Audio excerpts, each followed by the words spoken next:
So this is a Friday morning in Lent. It's March 31st. And one of the first things I do when I get up is read the daily readings for the day. Today's kind of a hard day because it's going to be my first counseling session. And so that's, of course, was in my mind last night at adoration and really all through the night. And it was the first thing on my mind this morning when I woke up. But I started the day by going to my missal and reading the daily readings and the responsorial psalm. All of them always leap out to me. I mean, we are so blessed to have our Catholic faith and have daily readings. We know the whole church is reading. And I know I have everyone at Mass who's reading, even if they don't know to pray for me, they're praying for me because we are praying for anyone who needs it. And today's responsorial psalm, the response is, "The Lord is close to the brokenhearted." And that has a great meaning for me because that psalm was the psalm that I clung to during this season of life when these things were happening to me, when there was the repeated rape, and I didn't know when it would happen. I didn't know which night it would happen, and I was brokenhearted.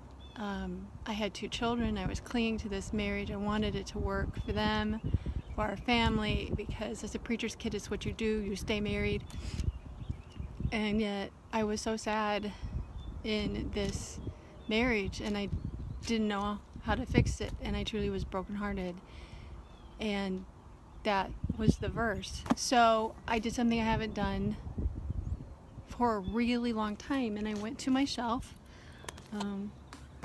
our shelves, and I have a number of children's books for the grandkids propped in front of all of my collections of Bibles. And so I pulled out a Bible that's not my Catholic Bible, but it was from the time before I became Catholic. And I went to Psalm 34 and I read, "The Lord is close to the brokenhearted."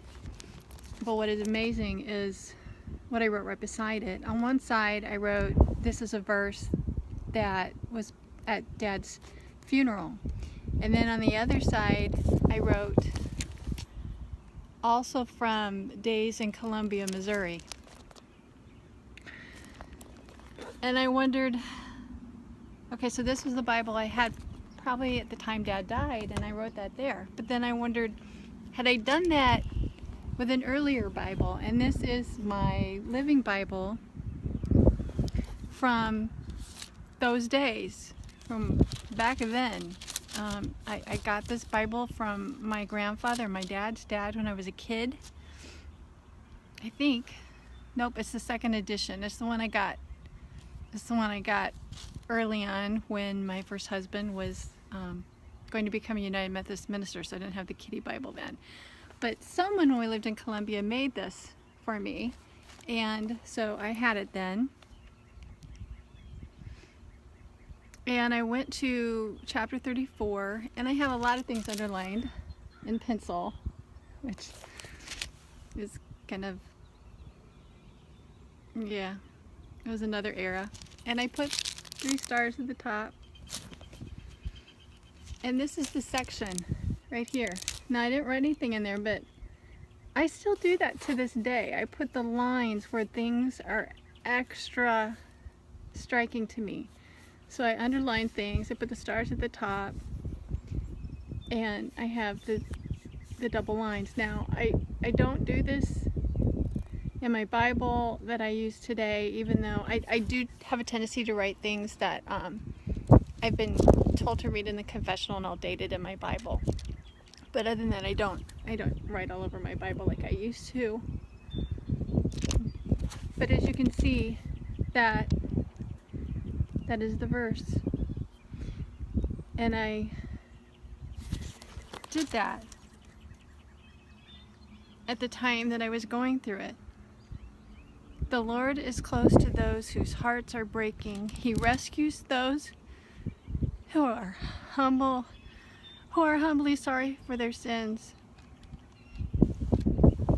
The good man does not escape all troubles. He has them too, but the Lord helps him in each and every one. Calamity will surely overtake the wicked. Heavy penalties are meted out to those who hate the good. But as for those who serve the Lord, He will redeem them. Everyone who takes refuge in Him will be freely pardoned. This is not to say that I'm free from sin. I have my own sins. But, oh, He is faithful. And so, I'm going to do this. I'm going to bring into the light the things done in the darkness. And I'm so thankful for today's readings. So if you go to Mass and you don't even know who you're praying for, maybe you're a little bit bored or something, there are people every day who have needs. Maybe they are where I was so many years ago, and they're clinging to verses like this. Or maybe they're where I am today, and many years have passed, but something about what happened then is disturbing to the soul now, today.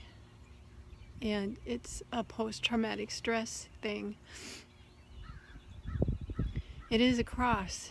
And this was probably the biggest cross of my life. Losing Dad was a great sorrow, but it led me into the church. And so I guess I need to just trust Him that this too will come out the other side. And it's time for me to process this. So He is close to the brokenhearted, and He redeems and rescues us. I'm not there, and I need to figure out how to not be there still in my subconscious mind.